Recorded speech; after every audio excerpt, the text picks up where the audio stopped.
Good morning. Happy Rosh Chodesh Elul. A couple thoughts here on Elul as we step into the Teshuvah season. I just wanted to share a couple thoughts I've been having based on the teachings of the Baal Shem Tov. And you can see I'm just out here in lovely Pennsylvania walking around, and I'll try to do this in just a few minutes if possible. So what is really Teshuvah? What is Teshuvah? I'm going to try to base this off three teachings in the Baal Shem Tov and Kesser Shem Tov.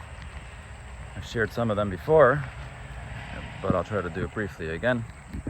So Baal Shem Tov brings a Gemara down that says, someone that says Shema, Shema 2 times, he repeats himself Shema,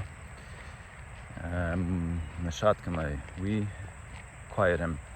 And the Baal Shem Tov explained that this person who's repeating Shema, it's because the first time he said Shema, he wasn't having the proper kavanah, the proper intention, and so he repeated himself. And the Baal Shem Tov says that a person has to know that no matter where he is and what thoughts are going through his mind, the Eibishter is with him there.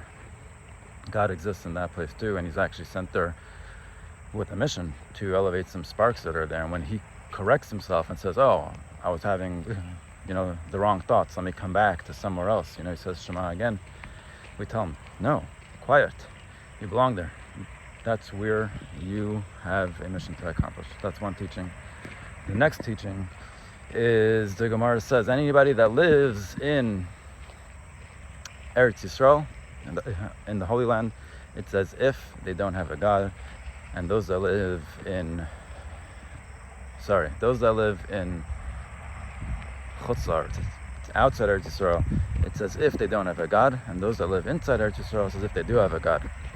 And the Baal Shem Tov asks again, it sounds like you're saying that those that live in Eretz Yisrael don't actually have a God, because it says if they have a God, and those that live outside Eretz Yisrael do have a God, because we're using the language of as if they don't have a God, meaning they do have a God. So it kind of sounds a bit confusing. Shouldn't we say that people in Eretz Yisrael are living with God and those outside aren't?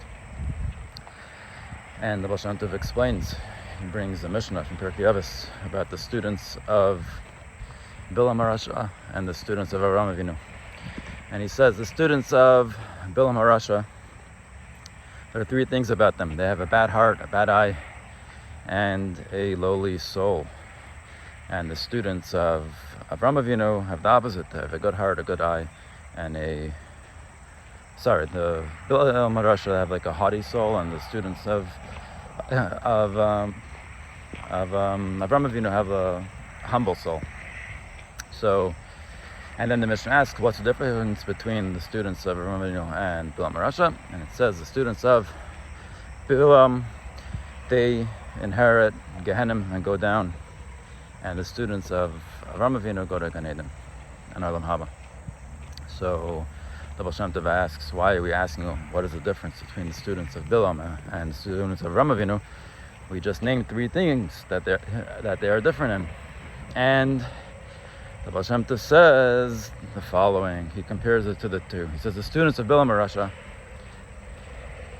they sometimes find themselves in Eretz Yisrael because, they may have been doing a lot of averos, but at this particular time, they are in a good place, so to speak.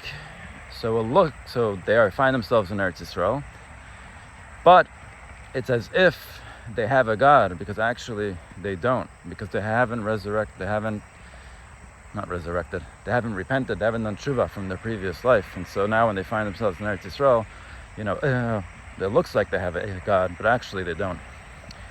And the students of Avraham Avinu are the opposite.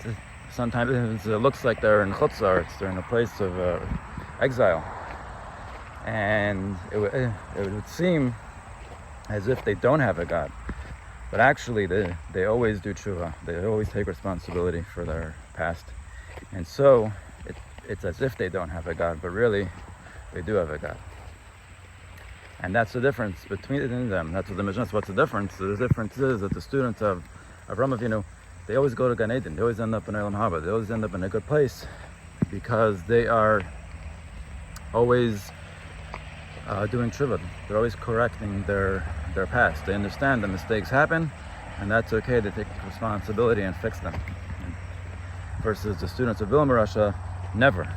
They have some type of expectation of perfection, and so when they do or make a mistake, they like, that wasn't me. Look, I'm an Eretz Yisrael. I'm a good guy, and they don't do Teshuvah, and therefore they always end up in Be'er Shachas and in Gehenna. They go down. That's teaching number 2. Teaching number 3. The Baal Shem Tov says a person who goes through a particular struggle and overcomes it never has to experience that struggle again. It's a very short teaching, straight to the point, and super powerful. Which means that if a person experiences a challenge and overcomes it, that means he was there, he goes through this struggle for a reason. God put him in a particular place to elevate some sparks, and he manages to do that. He will not have to experience that struggle again. And I'm connecting these 3 things and how they relate to Teshuvah and what Teshuvah really means in the year 2024. So let's start with the first one, Shema Shema. So a person finds himself in a particular situation, right? He's trying to say Shema, trying to have Kavanah, and he finds himself with foreign thoughts that seem to be, why am I here? I should be somewhere else. Baal Shem Tov says, no, you belong here. This is your mission. Don't run away. So when a person understands that, he's able to stay where he is in the challenges that he finds himself in this foreign place, understanding that it isn't personal. He was sent here to do and to be in this particular place, and he remains there, which brings him to step number 2, that if he was in a place that was bad, wrong, he was doing some type of harm, something that seemed, not holy, and he shouldn't have been there. He knows that Hashem put him there. It wasn't his decision, or because he chose. He actually had an opportunity there. He has the ability to overcome some type of struggle there. And so because he doesn't take it personal, he knows Hashem put him there, right? Like we said in the Shema Shema thing, God put you there. Then he's able to be like the students of Avraham Avinu and not dismiss, his whole history, because now he finds himself in a better place. But he's actually able to take responsibility, to look at his wrongdoings, understanding that those are part of Hashgacha Pratis, part of the grand master plan. And then he's able to take responsibility if he needs to do some type of rectification, apology, on whatever level it is. He's able to go and do it humbly, because he doesn't see it as I chose and made and did this whole situation, so now for me to take responsibility is very frightful and very scary, because that reflects on me. But he knows that it reflects on God and God's plan, and God chose him to be the person to elevate and rectify the situation and bring holiness to a place that seemed to be impure. And it's kind of it's not just an opportunity, but it's a schus. You were chosen to do this, as you find many times people struggling in addiction and different things like that. At some point, when your ego calms down, you can say wow, I had the opportunity to deal with this type of struggle. I was chosen for it. That reflects on my strength, not on my weakness of character, but rather on the importance of my mission here in this world, is to be I didn't choose this challenge. It was put upon me or someone struggling with a health challenge, or whatever it is, whatever challenge you're in, it's important to recognize you were chosen for this particular mission. And and then there's no shame in owning up and taking responsibility and fixing and doing whatever we have to do. And then we are like the students of Avraham Avinu, and we always end up in Olam Haba. We end up in Gan Eden. We go to a good place because we clean our tracks. We're not going to end up going, for more purgatory and cleansing, because we've done the work and we've cleansed our past. That's the students of Avraham Avinu. And the result of that is that a person that goes through a certain struggle and manages to fix it in that way, you go through a struggle and you survive because you are able to take responsibility. You're able to say where your part in is, where you're contributing, and then take responsibility to recognize that this isn't personal, this is just a mission that you're on, and do a proper teshuvah. Then you don't experience the challenge again. And so oftentimes, we end up in the month of Elul, and we're davening, and it comes Rosh Hashanah and Kippur, and we're, pleading with God to forgive us and give us a good year. But the key, the real key in Teshuvah is not just looking up at heaven and saying, hey, you forgive me, but it's actually the ability for one to look in the mirror and look at himself and say, hey, I've done all this stuff. Yeah, I have. And not to deny them, to be truthful to one's actions, knowing that you were put there. So the bad actions or seemingly bad things that I've done or hurt others with is essentially why I was put into this world, is to fix that. And it doesn't help me to go look up at the Eibishter and say, oh, forgive me, but rather to say, hey, I did that. I'm going to own up to it. If an apology is needed or whatever is needed, I go and take care of it. And I make sure that I do whatever I have to, so I don't repeat those patterns again. And when this is done from a place of humility, because again, knowing that we didn't choose this was our mission given to us, then we're able to approach the situation with humility and clarity, knowing what needs to be done, knowing how to fix it. And then those exiled parts of us, which what is Teshuvah? Teshuvah does returning to oneself, returning to God, because we've exiled parts of us. When we don't have this perspective, when we think, I am the terrible one, I'm the one that did bad, I chose, and God has nothing to do with it, then I want to bury those parts of myself. I want to bury those ideas, those voices in my head, that say, oh, I've done bad. I'm like, no, I wouldn't do that. I'm a good guy, like a student of Bilam Rosh. And then we don't look at our exiled. No, we don't look. We exile parts of ourselves in every wrong action that we do, that we don't take responsibility for. Then ultimately we're going into denial, which is denying really just a part of ourselves that we don't want to see. And so we bury it and hide it.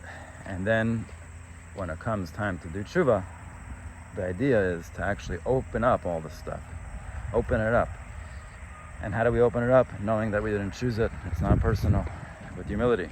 That I was chosen to actually look at these exiled parts of myself, claim responsibility, take the actions to clean it up, and then that is what Teshuvah is, because I then return these exiled parts of me back into my system, where I can again look at every part of myself, and knowing that I have full acceptance of who I am, and then doing that, I'm in level 3, where now I don't have to go through that again, because we will find that when we deny certain stuff, we repeat again and again and again and again.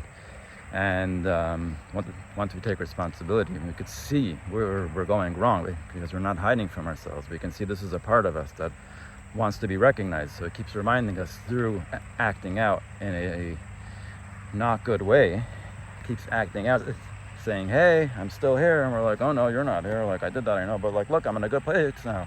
I'm in a good place now because I'm denying half of my life, so I'm in a good place. Then we're a student of Bilam Russia. Not cool.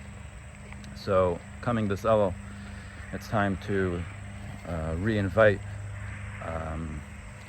ourselves back into the picture, to look at where we've gone wrong, to really look at it, to really know that this is part of a bigger plan. It doesn't have to be so shameful and so, it's difficult, yes, but take the shame out, because it's not no one's choosing to be evil. It's just parts of us that are trying to survive. Yeah, at that time, I just will also add, while I'm on this rant, that but also when we're in this space of inviting all parts of ourselves back into the system, then we actually, can forgive ourselves for what we've done. Then we could look up at heaven and ask for forgiveness too.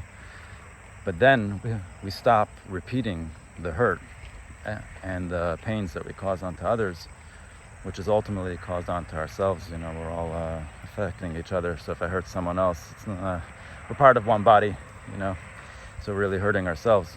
But we stop doing that because the only reason a person hurts someone else is because they're in a protective state.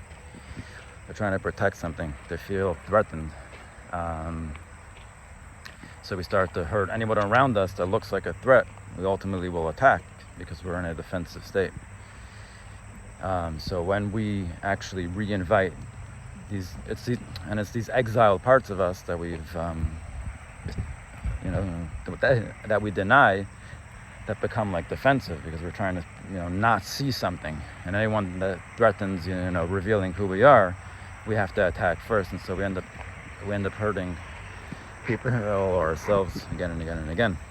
But once we stop with that, we recognize everywhere we are is part of Hashem. Every part of us is part of Hashem. It's part of a perfect picture. And our job is to rectify it and bring healing and bring good to this space and bring forgiveness. Then we're not in a protective state anymore. And if we're not protecting, we're not in a defense mode, then we don't see people as threats anymore. We don't see ourselves as a threat. We don't see parts of ourselves as threats. And if nothing is threatening us, then we're able to be calm in our system. And then we stop going on the defense and attacking first, or attacking period. There's nothing to attack because there's no threat anymore. And everything just turns into an opportunity for more connection, for more love, for more Teshuvah. Ultimately, one of the greatest mitzvahs, Teshuvah, so important. The fact that Teshuvah is even a mitzvah is because Hashem is trying to tell us you're going to make mistakes, and mistakes are part of this reality. So yeah, let's own up. Let's embrace all parts of ourselves, do proper Teshuvah, and bring the system to a completion where we're reunited with ourselves fully, all parts of ourselves. That, my friends, is Teshuvah.